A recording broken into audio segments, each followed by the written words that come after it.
హరికేన్లో గాలి ప్రచండ వేగంతో వృత్తాకారంలో సుడి తిరుగుతూ ఉంటుంది. సాధారణంగా ఈ గాలి వేగం గంటకు 100 నుండి 200 మైళ్ళ వరకు ఉంటుంది. ఈ సుడి తిరుగుతోన్న గాలితో పాటు సముద్రపు నీరు కూడా రాక్షసి అలల రూపంలో తిరుగుతూ ఉంటుంది. హరికేన్లో గాలి ప్రచండ వేగంతో ఉన్నప్పటికీ మొత్తం వృత్తమంతా మాత్రం చాలా మెల్లగా, సాధారణంగా 10 నుండి 20 మైళ్ళ వేగంతో ముందుకు కదులుతూ ఉంటుంది. ఈ వాయువృత్తం మధ్యలో ఐ ఆఫ్ ది హరికేన్ ఉంటుంది. ఇక్కడ మాత్రం గాలి గాని, ఒత్తిడి గాని ఉండదు. ఓడ హరికేన్లో ప్రవేశించినప్పుడు జరిగిన బీభత్సానికి పూర్తి వ్యతిరేకంగా హరికేన్ మధ్యలో ప్రశాంత వాతావరణం ఉంటుంది. తిరిగి ఓడ హరికేన్ సరిహద్దు దాటేటప్పుడు ప్రవేశించినప్పటికంటే రెట్టింపు బీభత్స వాతావరణాన్ని ఎదుర్కోవలసి ఉంటుంది. సరిగ్గా అందుకోసమే ఓడ కెప్టెన్ ఇప్పుడు ఓడను వ్యతిరేక దిశలోకి తిప్పుతోంది. ఎందుకంటే ఓడ హరికేన్లో ప్రవేశించినప్పుడు గాలి వీచిన దిశకు వ్యతిరేక దిశలో బయటపడేటప్పుడే గాలి వీచిన దిశకు వ్యతిరేక దిశలో బయటపడేటప్పుడు గాలి వీస్తూ ఉంటుంది. బహుశా మరో అరగంటలో క్రాస్ చేస్తామనుకుంటాను అన్నాడు షా. అప్పటికే ఓడ మాస్టు మీద, విరిగిన క్యాబిన్ మీద రకరకాల పక్షులు వచ్చి వాలసాగాయి. పక్షులతో పాటు రకరకాల కీటకాలు కూడా తెరలు తెరలుగా వస్తున్నాయి. అంటే ఓడ ఖచ్చితంగా హరికేన్ కేంద్రంలో ఉన్నట్టు నిర్ధారణ అయిందన్నమాట. ఎందుకంటే హరికేన్లో చిక్కుకున్న సముద్రపు పక్షులు, కీటకాలు హరికేన్ను దాటి వెళ్ళడానికి ప్రయత్నిస్తే ఆ ప్రచండ మారుతంలో అదుపు తప్పి గిలగిల్లాడి నీట మునిగి చావాల్సిందే. కానీ పక్షులకు గమ్మత్తైన సర్వైవల్ ఇన్స్టింక్ట్ ఉంది. అవి హరికేన్లో నుండి బయటపడడానికి ప్రయత్నించకుండా హరికేన్ కేంద్రంలోకి చేరి దాంతోపాటు ప్రయాణిస్తూ ఉంటాయి.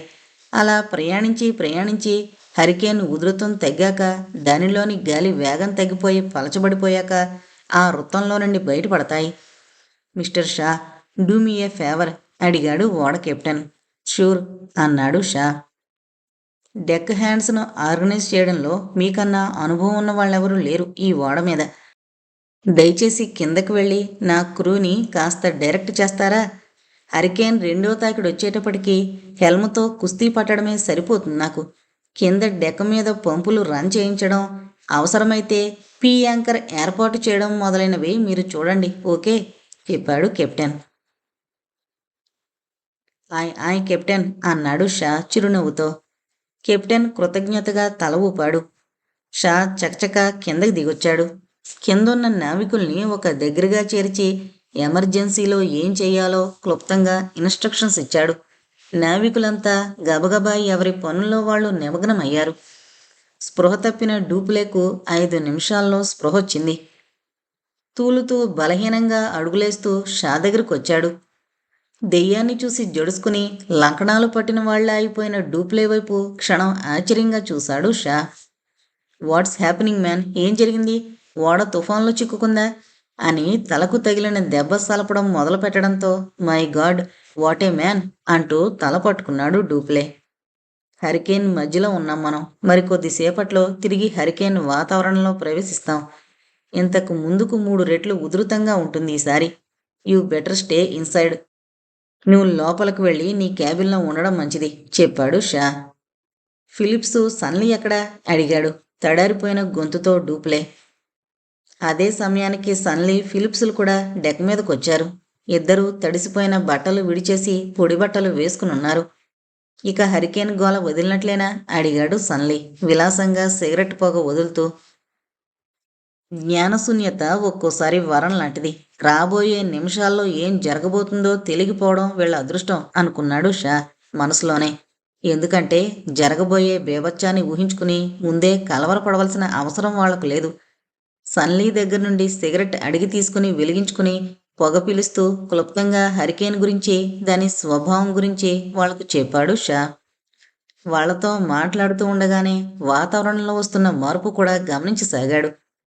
నీలపు ఆకాశం తిరిగి నల్లని బూడిద రంగులోకి మారసాగింది. యాచెట్టు మీద వాలిన పక్షులు ఒక్కొక్కటే ఎగిరిపోతున్నాయి. కీటకాలు కూడా తెరలు తెరలుగా జారుకుంటున్నాయి. గాలి ఉధృతం మెల్లగా పెరిగిపోసాగింది.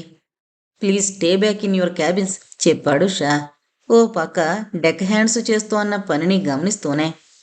ముగ్గురు వెనక్కి తిరిగి క్యాబిన్ వైపు నడిచారు. సన్లీ 4 అడుగులు వేసి వెనక్కి తిరిగి షా దగ్గరికి వచ్చాడు. షా ప్రశ్నార్థకంగా చూశాడు అతని వైపు. షా, దిస్ హరికేన్ బిజినెస్ ఈ బీభత్సం నుండి బయటపడే అవకాశం ఎంతవరకు ఉంది? అడిగాడు సన్లీ సూటిగా. పెరిగిపోతోన్న గాలితో పాటు క్షణానికి మరింత ఎత్తుకు ఎగసిపడుతోన్న అలల్ని ఒక్క క్షణం నింపాదిగా చూసి చెప్పాడు షా. Very bleak సన్లీ. బహుశా మనం బ్రతికి బయటపడే అవకాశం 10% మించి లేదనుకుంటాను. హరికేన్ చాలా ప్రమాదకరమైంది.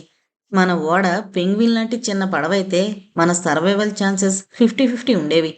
ఇంత పెద్ద వెజల్స్ వేగంగా వచ్చే అలల తాకిడికి గాలి ఒత్తిడికి నిలదొక్కుకోవడం కష్టం.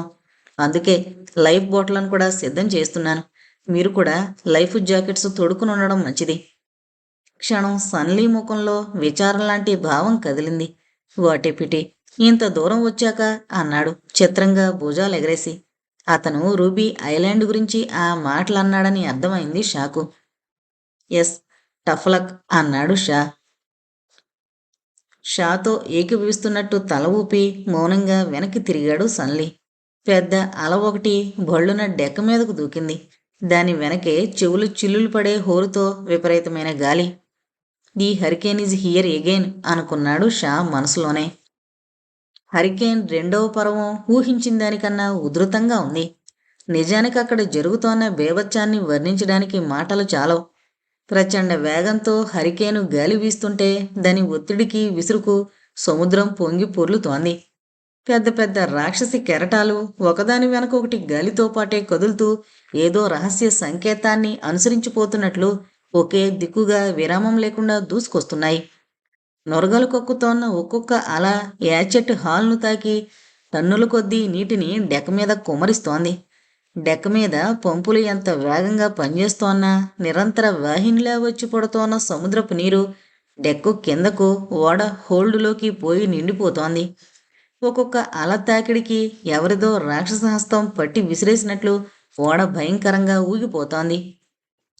పైకి చిందిన నీరు గాలి వేగానికి చిన్న చిన్న నీటి అణువులుగా మారి విపరీతమైన వేగంతో శరీరాన్ని తాకుతుంటే రబ్బరు బుల్లెట్ల వానలో తడుస్తున్నట్టుంది నావికులకు. ప్రతి నీటి చినుకు శరీరాన్ని సర్రమనిపిస్తూ శరీరమంతా చిన్న చిన్న వాతలు తేలేలా చేస్తోంది. ఆకాశమంతా నల్లని బూడిద వర్ణపు మేఘం ఆవరించుకుని వెలుతురు దాదాపు శూన్యంగా ఉంది. డెక్క మీద ఏదైనా ఆధారాన్ని కావలించుకునున్న అలల తాకిడికి అటు ఇటు ఊగిపోతున్న ఓడ మీద నిలవడమే అతి కష్టంగా ఉంది. మెయిన్ మాస్టు స్తంభాన్ని 2 చేతులతో కావలించుకుని కళ్ళ ముందు జరుగుతోన్న బేభత్సాన్ని నిస్సహాయంగా చూస్తున్నాడు షా. పైన కప్పు విరిగిపోయిన కంట్రోల్ క్యాబిన్లో ఓడ అలల మధ్య చిక్కుకుని తలకిందులవకుండా కాపాడేందుకు కెప్టెన్ అవిశ్రామంగా హెల్మ్ స్టీరింగ్తో కుస్తీ పడుతున్నాడు. ఎగసిపడుతూ వస్తోన్న కెరటాలను సగం మూసుకున్న కనురెప్పల మధ్య నుండి గమనిస్తోన్న షాకు క్షణం గుండె ఆగి కొట్టుకోవడం మొదలుపెట్టింది కనబడిన దృశ్యానికి. ఒక భయంకరమైన కెరటం దాదాపు తాడి చెట్టు ఎత్తున పర్వతంలా కదిలి ఓడవైపు వస్తోంది. దాని దిగువన కనబడుతోన్న చిన్న చిన్న కెరటాల మధ్య నారింజ రంగు కాంతి ప్రచండ వేగంతో కదిలే జలరాశిలో పుట్టిన నిప్పు బడబాగ్ని. మై గాడ్ అన్నాడు షా అప్రయత్నంగా. పోగలేని నిప్పు, నారింజ నీలం రంగుల కలగలుపు పెను రక్కసిలా కదిలి వస్తోన్న కెరటంతో పాటు ఓడ మీదకు దూసుకొచ్చింది. పెళ్ళున తాకిన కెరటపు తాకిడికి ఓడలో ఎక్కడో కరకరమని ఏదో విరిగిన చప్పుడు. కెరటం తాకిడికి ఊపుకు ఓడ ఈసారి రయ్యన గాలిలోకి లేచి అమాంతం ఓ పక్కకు ఒరిగిపోసాగింది. కెరటం తెచ్చిన నీరు టన్నుల కొద్దీ డెక్క మీద నుండి ఓడలో ప్రవేశించసాగింది. హెల్మ్ వీల్ దగ్గర కెప్టెను పట్టు లేకుండా గిరున తిరిగిపోతున్న చక్రం వైపు నిస్సహాయంగా చూశాడు. పట్టులేని వీలుకు అర్థం ఒక్కటే, ఓడకు చొక్కాని లేదు. రాక్షసి కెరటం తాకిడికి ఓడ చొక్కాని విరిగిపోయింది.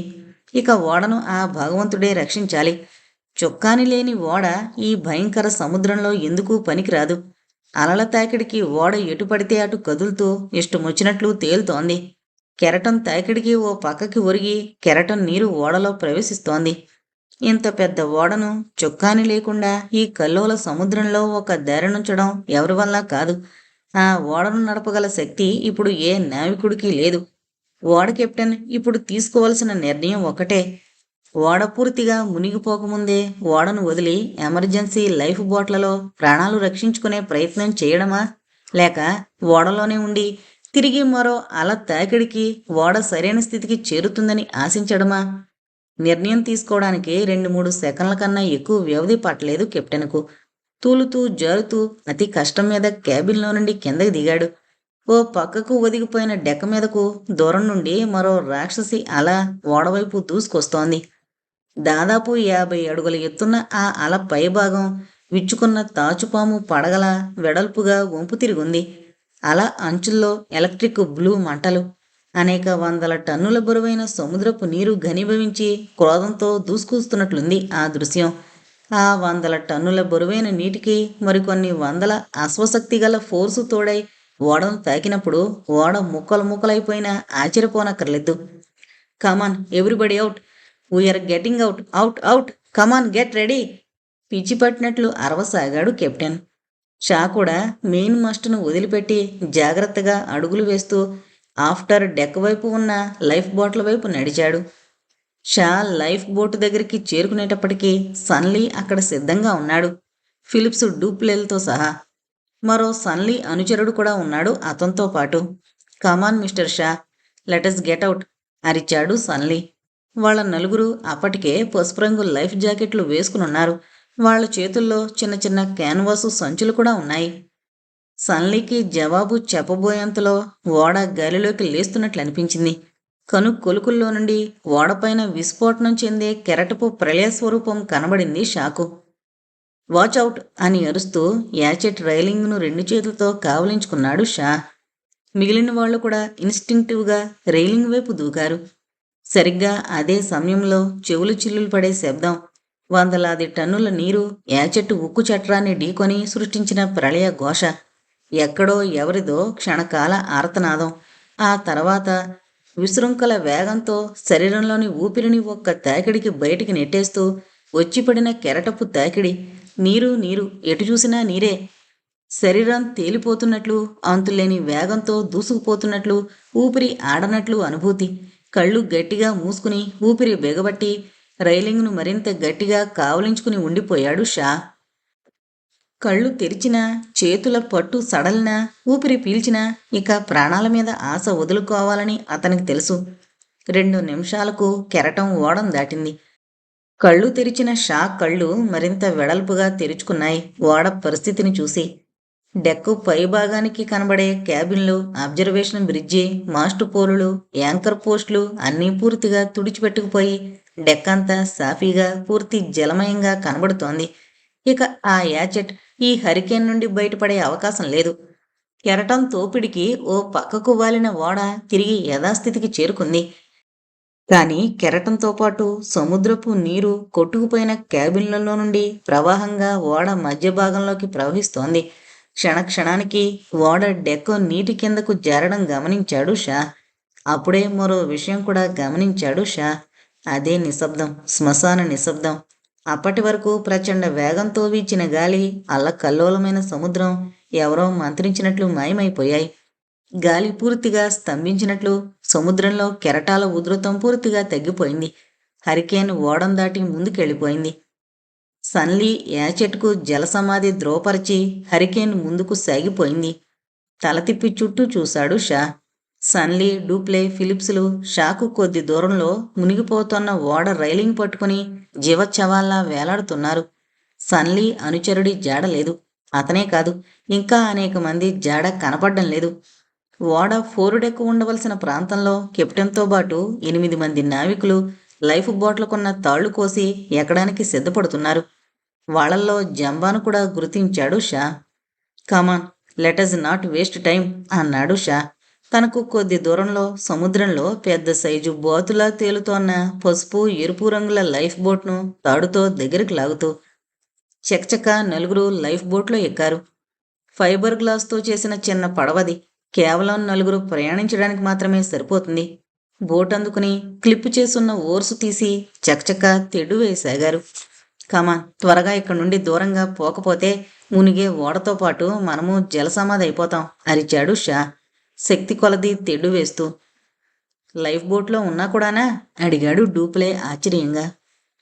అవును, ఓడ మునిగేటప్పుడు బయట నీరు లోపలికి పోతూ లోపల గాలి బయటకొస్తూ చిన్న సైజు సుడిగుండం ఏర్పడుతుంది. ఆ సుడిగుండానికి దగ్గరగా ఉంటే లోపలికి లాగేస్తుంది చెప్పాడు షా.